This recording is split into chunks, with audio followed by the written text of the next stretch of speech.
let's talk about Tyler the Creator. Let's talk about Tyler the Creator.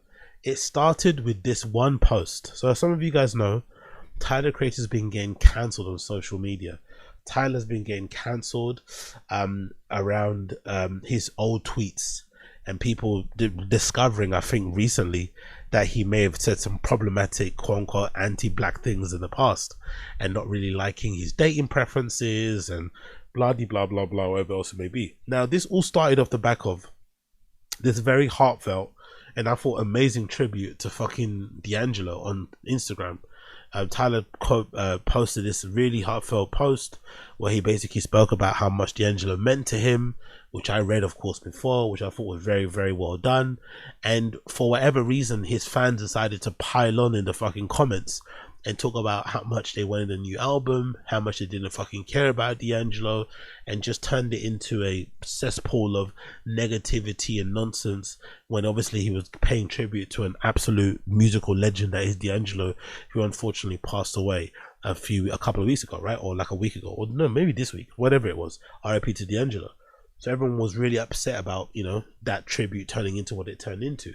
And then a lot of people were like, oh, we saw some, what I guess people would deem to be anti-black comments in maybe some of the replies, which they didn't like. And then I think Tyler made the mistake of liking this tweet on Twitter, which basically said the following. Somebody posted something on Twitter and said, Tyler's fan base hates black music, despite Tyler himself having a very deep love and appreciation for it. Nigga has Charlie Wilson, Erykah Badu, DJ Drama, etc. collaborations, and they still refuse to engage with black art or any meaningful level. Very cannibalistic. And obviously Tyler liked it, and somebody posted, oh my god, Tyler liked my comment. Now the issue was, from what I've been able to decipher, is that people were like, hey, you can't necessarily say that because you're the ones that educated your fan base to be like this. You're the one that made them be somewhat, quote unquote, anti-black, somewhat edgy, somewhat contrarian when it comes to their point of views in music. You're the one that did this. So you can't now turn around and act like you don't understand what's going on, or you're surprised. You're the one that kind of made your fans this way. And the lack of kind of, some understanding, maybe some acceptance about the mess that he created. Now, obviously, it's hard to kind of get that across on Twitter, but people decided to kind of run with it and decided to post up loads of examples where Tyler has said some questionable things on social. One tweet in particular that he deleted, it said the following here. Somebody posted, I hate the black dude from Victorious who allegedly is Leon Thomas. I didn't watch Victorious. I think it's some Nickelodeon show, and Leon Thomas was in it, and he just randomly posted this, right? And then somebody quote tweeted and said, all right, bro, and he deleted it. That tweet is gone. Another post that people didn't like was people brought up all these images back in the day of when Tyler was in his edgier phase, right? Of him wearing a faux Ku Klux Klan outfit, him, covering himself in white paint and doing the quote unquote Nazi salute, him covering himself in white paint again to look white, him having a kind of gollywog iconography on a hat that says golf wang, right? So a lot of people were pointing out some of these things that he may have done in the past. People pointing out old tweets like this from February the 3rd, 2011, that says R. Kelly peed on a fucking child and got away with it. That is the most swagged out shit I've ever heard in my life, right? So people really piling on to fucking Tyler the Creator. Me personally, I don't really like this pylon. I don't like this cancel train that's going on with Tyler, because I feel like this has been like a constant thing for the last couple of years. I felt within the zeitgeist, within the UEFA, there's been this wanting to like cancel Tyler the Creator. Maybe it's just me. I honestly feel like there's been a real undercurrent, a desire for Tyler to get cancelled, for Tyler to get the fuck out of here.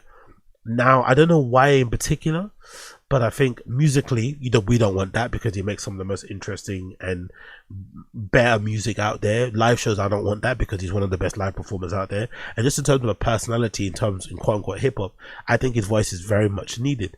But it does feel like there is a effort being made by some people, I don't know who they are, to try and cancel Tyler the Creator. I felt like it's been happening for a while. Some of you probably have felt the same way. I just think that this is the wrong way to go about it, because it's clear to see over the last few years that Tyler has not only matured, but he's definitely evolved into a completely different person than what he once was, that we all maybe fell in love with, right? That guy that ate the fucking cockroach is not the same kid that we know now. They're completely different people. So I think people to go out of their way to try and dig up old tweets in an effort to, I don't know what, stop his musical career, make him what, unalive himself or something, I think is a little bit over the top.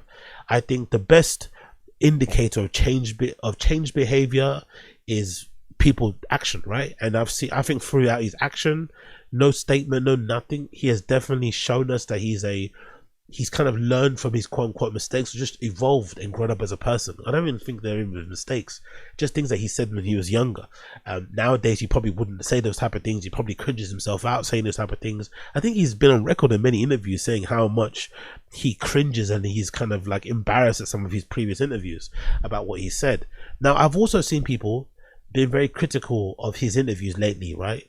The kind of matter of fact, almost contrarian, snobby, elitist kind of like gatekeeper way that he speaks about certain things, but he's always spoken that way. He's always spoken with a level of confidence and assurance when it comes to music and how seriously he takes his art, which is why people like myself are such big fans of his. But some people nowadays are not really liking it, because I guess we're in the era of like humility and whatever else it may be. People are not really jacking that sort of vibe.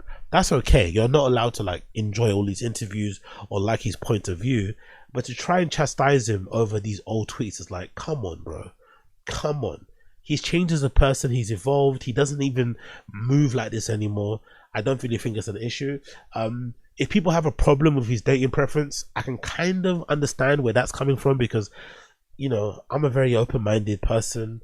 I don't really give a fuck what people do, but I can't lie, I have a hard time listening to someone like a Doja Cat, because I know she has this weird kink where she just likes anybody white. It's not even good looking white guys, it's just like anybody white. If a guy looks like a fucking, you know, whatever, she's into it.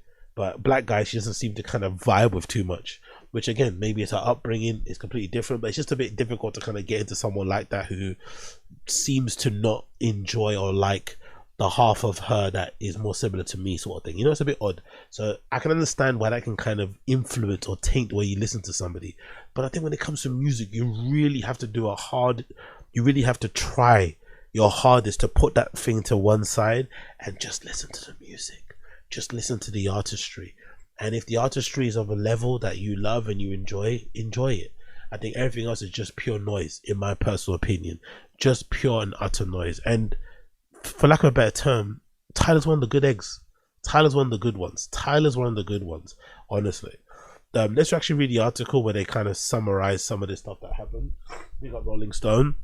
Let's see what they have to say. I'm sure this is not going to be good. Tyler, Creator, is trapped in an online discourse vortex. It says in 2015, alongside the release of his fourth album, Cherry Bomb, Tyler, Creator released a limited edition zine featuring interviews with figures like Seth Rogen, which I've got actually up there, ephemera related to the album, such as a scan of a Moleskine notebook in which he jotted down ideas. He dedicates a few pages in the book to highlight the album he'd been most influenced by, which is Clips, Hell Have No Fury, Throughout In My Mind, and instructively D'Angelo's 2000 masterpiece Voodoo. In his write-up about the late R&B luminary's album, Tyler recalls getting $30 from his grandmother on his 9th birthday to buy the CD. Last week, following D'Angelo's tragic passing, Tyler took to Instagram to pay tribute to the artist who had made an impact on his music early on. After a heartfelt post in which they reiterated much of what he wrote 10 years ago, comments came rushing in, either dismissing the post or clamoring for new music or questioning who D'Angelo was in the first place. As he often does, Tyler took to Twitter and criticized a segment of his fan base he pejoratively called sun seekers, aka the white fans who are unaware of D'Angelo's legacy. A post from another popular hip-hop news aggregator, Koroku, pointed out that Tyler himself liked a tweet that stated, "Niggas has Charlie Wilson, Erica, but da da da." Now, I'm not the biggest fan of insulting your fan base and calling them sun seekers, right? Because those are a big part of his fans, the white fans. I don't think that's nice, you know? I don't think that's cool to be like chastising your white fans because they're not into some of your blacker influences. I don't think that's fair. But again, what do I know? The argument had emerged suggested that Tyler, the Creator, in his early highly offensive Odd Future work, cultivated a fan base of white incels who were inherently hostile to black. I wouldn't say he cultivated white incels. I just think he kind of leaned into the edgier side of things. the contrarian side of things, you know, the needing to be confrontational, combative side of things, right?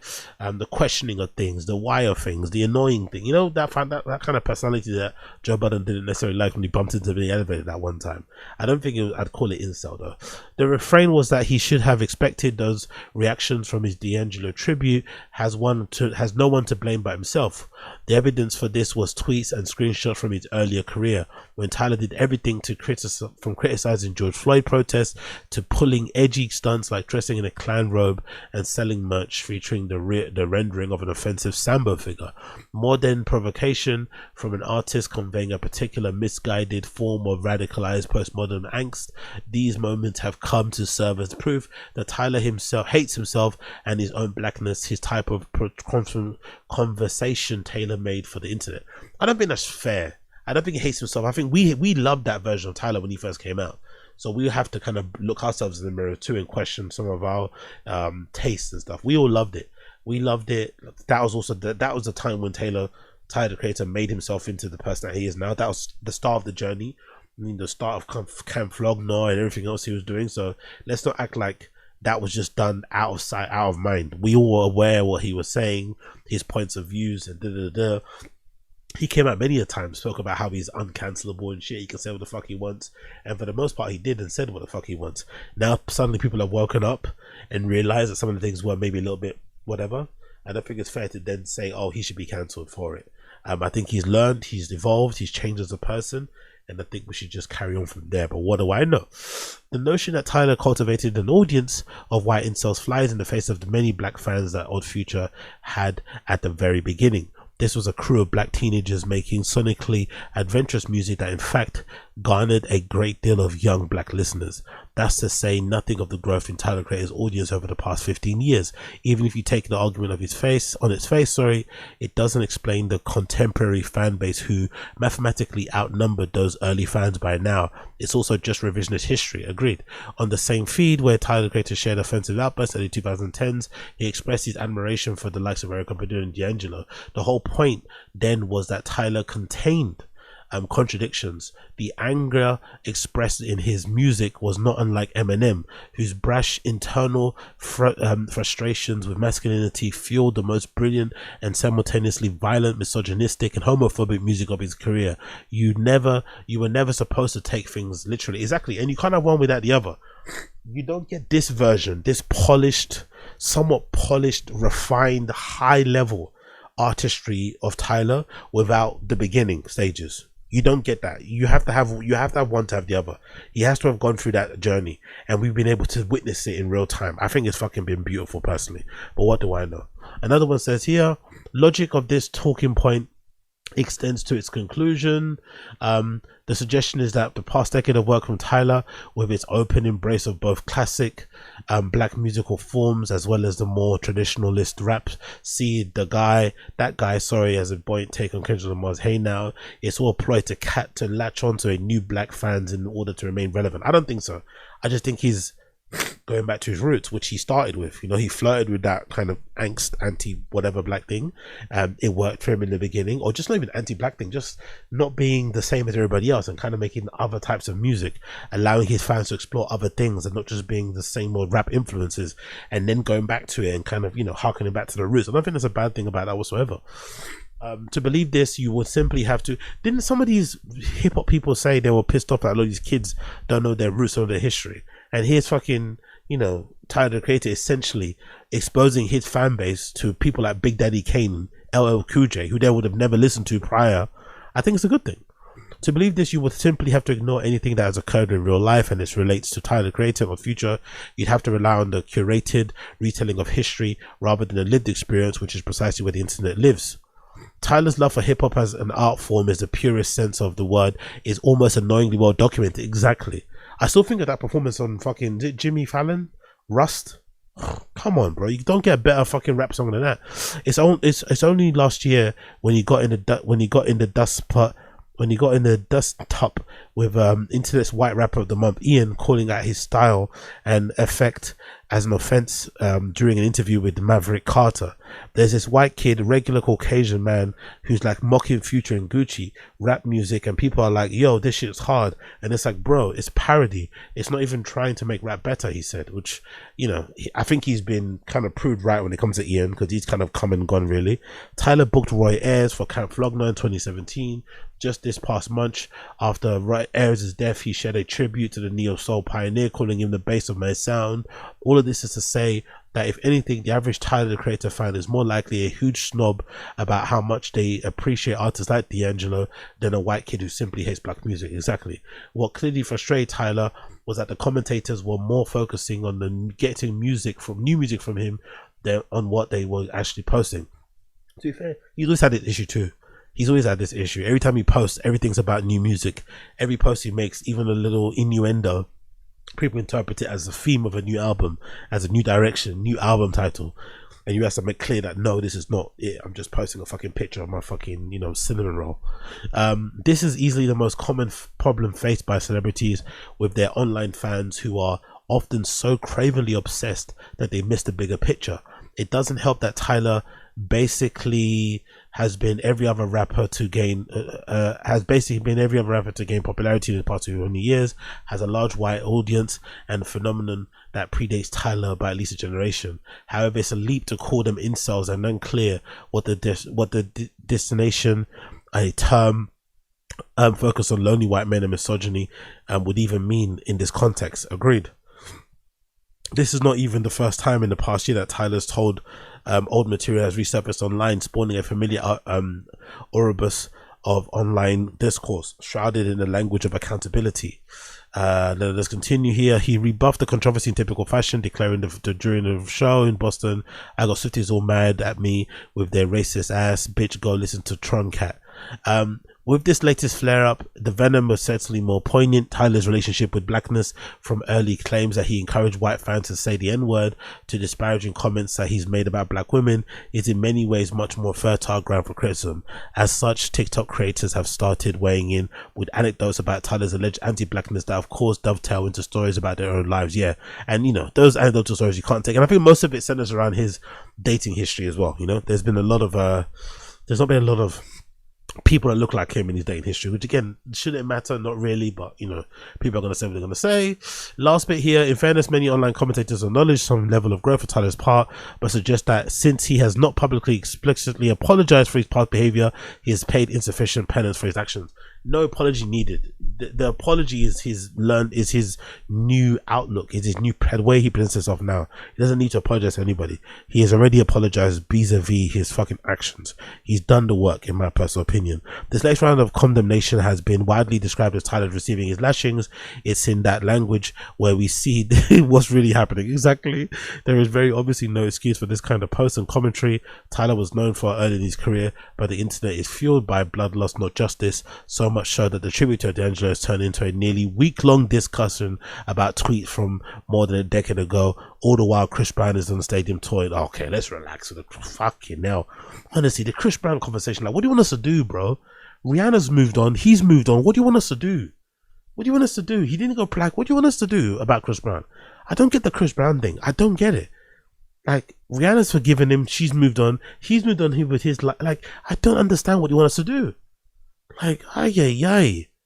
The brand of discourse increasingly is prevalent in online spaces where it's whittle individuals down to the digestible data points is useless in having the actual productive conversation about anti-blackness or art or misogyny.